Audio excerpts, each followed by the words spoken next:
ಸರೋಜ ಸರೋಜ ಏನಮ್ಮಿ ಏನೋ ಬಚ್ಚಿಟ್ಕೊಂಡಂಗೈತೆ.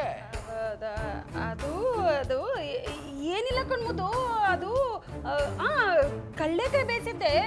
ಕಮ್ಲಿ ಏನಾರ ಅದನ್ನ ಕಿತ್ಕೊಂಡ್ಬಿಡ್ತಾಳೆ ಅಂತ ಬಚ್ಚಿಟ್ಕೊಂಡಿನಿ ಆಟಯ್ಯ. ನೀನ್ ನುಲ್ಕೊಂಡು ಹೇಳ್ತಿರೋದ್ ಕೇಳ್ತಿದ್ರೆ ಅದು ಕಡ್ಲೆಕಾಯಿ ಅಂತ ಅನಿಸ್ತಾ ಇಲ್ಲ ಕಣಮ್ಮಿ. ಏನು ಅಂತ ನಿಜ ಬಗಳು ಇಲ್ಲ ಮ್ಯಾತೆ ಮೇಲೆ ಕೂತು ಬಿಡ್ತೀನಿ. ಅದ್ ಯಾಕೆ ಅಂಗಡಿಯ ತೋರಿಸ್ತೀನಿ ನೋಡು. ಅಯ್ಯೋ ಮೂದೇವಿ,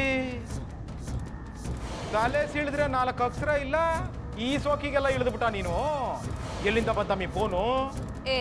ಎಲ್ಲಿಂದಾನೋ ಬಂತು. ಅದೆಲ್ಲ ನಿಂಗೆ ಯಾಕೆ? ನಾನೇನು ಫೋನ್ ಇಟ್ಕೋಬಾರ್ದಾ? ಇಟ್ಕೋಬೋದು. ಇದೇನಾರು ಕಾಂಚನಂಗೆ ಗೊತ್ತಾದ್ರೆ ಮತ್ತೆ ಬೀರುನಾಗೆ ಕಾಸು ಎಗರಿಸಿ ತಗೊಂಡವಳೆ ಅಂತ ನನ್ನು ನಿನ್ನು ಕೊಟ್ಟಿಗೆ ಕೆಲಸಕ್ಕೆ ಕಾಯಮಾಗಿ ನೇಮಿಸ್ಬಿಡ್ತಾಳೆ ಗೊತ್ತಾ? ನನ್ಗಿನ್ ಮ್ಯಾಕೆ ಆ ಭಯಾನೂ ಇಲ್ಲ, ಹಂಗೆ ಆ ಕಾಂಚನ ನನ್ನ ಏನು ಮಾಡಕ್ಕೂ ಆಗಕ್ಕಿಲ್ಲ. ಓ ಹಂಗಾರೆ ಧೈರ್ಯಕ್ಕೆ ಯಾವ್ದೋ ಔಷಧಿ ತಗೊಂಡ್ರಂಗದೆ. ಏನಮ್ಮಿ ಸಮಾಚಾರ? ಸಮಾಚಾರ ಗಂಭೀರವಾಗಿ ಆಯ್ತೆ ಕಣ್ಮುದು. ಈಟ್ ದಿವಸ ಆ ಕಾಂಚನ ಹೇಳ್ದಂಗೆ ನಾವಿಬ್ರು ಅವಳ ತಾಳಕ್ಕೆ ತಕ್ಕಂಗೆ ಕುಣಿತಿದ್ವಿ. ಇನ್ನು ಮ್ಯಾಕೆ ನಾನ್ ಹೇಳ್ದಂಗೆ ಅವಳು ಕುಣಿಬೇಕು. ಏನ್ ಕನ್ಸ್ ಕಾಣ್ತಿದ್ಯಾನಮ್ಮಿ? ಒಂದ್ಕಿತ ಕಾಂಚನನ್ನ ಎದುರಾಕೊಂಡಿದ್ದಕ್ಕೆ ಅನುಭವಿಸ್ಬಾರ್ದು ಅನುಭವಿಸಿ ತೆಪ್ಪಗಾಗಿದ್ದೀವಿ. ಅದನ್ನೆಲ್ಲ ಮರ್ತುಬಿಟ್ಟ ನೀನು. ತಿರ್ಗಾ ಹಂಗೇನಾರ ಮಾಡಕ್ ಹೋದ್ರೆ ಇಬ್ರು ಬೀದಿಗೆ ಬಂದ್ಬಿಟ್ಟೆವು ಹುಷಾರು. ಅಯ್ಯ, ನಾವು ಬೀದಿಗೆ ಬರಕ್ಕಿಲ್ಲ ಮುದ್ದು. ನಾನು ಹೇಳ್ದಂಗೆ ಅವಳು ಕೇಳಬೇಕು. ಅಕಸ್ಮಾತ್ ಅವಳು ಕೇಳದೆ ಹೋದ್ರೆ ಅವಳೇ ಬೀದಿಗೆ ಬರಂಗ್ ಮಾಡಕ್ಕೆ ನನ್ನ ತವ ಒಂದು ಅಸ್ತ್ರ ಇದೆ ನೋಡಿಯಾ? ನೋಡಿಲ್ಲಿ.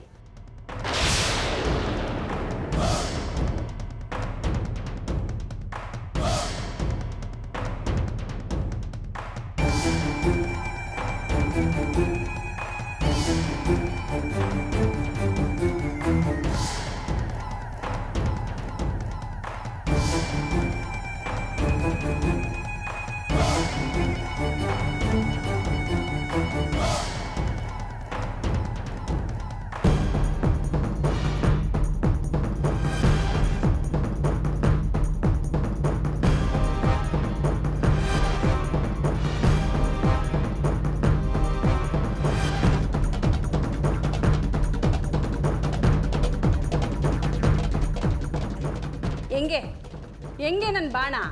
ನಿನ್ ಬಾಣಕ್ಕಿಷ್ಟು ಬೆಂಕಿ ಹಾಕ. ನಿನ್ಗೇನಾರು ಬುದ್ಧಿ ಅದೇ ನಮ್ಮಿ? ಈ ಕಿತಾಪತಿ ಕ್ಯಾಮನ್ ಯಾವಾಗ ಮಾಡಿದೆ ನೀನು? ಇದೇನಾರು ಕಾಂಚನಂಗೆ ಗೊತ್ತಾದ್ರೆ ತಿನ್ನೋ ಅನ್ನಕ್ಕೂ ಕಲ್ಲು ಬೀಳ್ತದೆ. ಕುಂತಿರೋಕ್ಕೊಮ್ಮೆನೆ ಕಡಿಯೋ ಬುದ್ಧಿ ನಿನ್ಗೆ ಯಾಕಮ್ಮಿ ಬಂತು? ಮೊದ್ಲು ಅದ್ನಾಳು ಸಾಕು. ಅಣ್ಣ, ಗಂಡ ಹೆಂಡ್ರು ಕೋಣೆನಾಗ ಸೇರ್ಕೊಂಡ್ಬಿಟ್ರೆ ಮುಗೀತು. ಹಟ್ಟಿನಾಗೆ ಯಾವ ಕ್ಯಾಮೆನಾರ ಇರಲಿ, ಅದ್ರ ಬಗ್ಗೆ ಏನು ತಲೆ ಕೆಡ್ಸ್ಕೊಳಂಗೆ ಇಲ್ಲ ಅಲ್ವಾ? ಕಮ್ಮಿ ಸರೋಜ, ಈಗಲೂ ಕಾಲ ಮಿಚ್ಚಿಲ್ಲ ಕಣಮಿ. ಅದನ್ನ ಹೊಡ್ಸಾಕ್ಬಿಟ್ಟು ಫೋನ್ನ ಕಾಂಚನ ಕೊಟ್ಬಿಡು. ಬಂಗಾರದಂಗೆ ಒಂದು ಅವಕಾಶ ಸಿಕ್ಕೈತೆ, ಇದನ್ನ ಕಳ್ಕೊಂಡ್ಬಿಡ್ತೀರ ನಾನು? ಮಾತು ಕೇಳಮ್ಮಿ. ಏನಿಬ್ರು ಹಂಗೆ ಅಲ್ಕಿರ್ಕೊಂಡು ನಿಂತ್ಕೊಂಡ್ಬಿಟ್ರಲ್ಲ. ಅಡುಗೆ ಕೋಣೆನಾಗೂ ತ್ವಾಟದಾಗೂ ಕ್ಯಾಮೆ ಬಿದ್ದದೆ. ಬನ್ನಿ ನನ್ನ ಕುಟೆ. ನೋಡಿ ಬಂದೆ.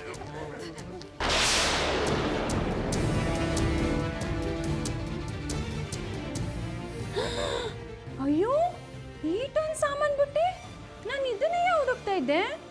ಇದೇಂಗೆ ಇಲ್ಲಿಗೆ ಬಂತು? ಓ, ದೀಪಾವಳಿ ಹಬ್ಬಕ್ಕೆ ಅಟ್ಟ ಕ್ಲೀನ್ ಮಾಡ್ಬೇಕಾರೆ ಹಬ್ಬ ಎಲ್ಲ ಕೆಳಗೆ ಬೀಳಿಸ್ಬಿಟ್ಟಿರ್ಬೇಕು. ಬೇಸರ ಆಯ್ತಿತ್ತು, ಏನು ಮಾಡೋದು ಅಂದ್ಕೊಂಡೆ. ಹೆಂಗೋ ಇದೆಲ್ಲ ಸಿಕ್ಕಿದ್ದು ನಂಗೆ ತಾನೇ ಖುಷಿ ಆಯಿತು.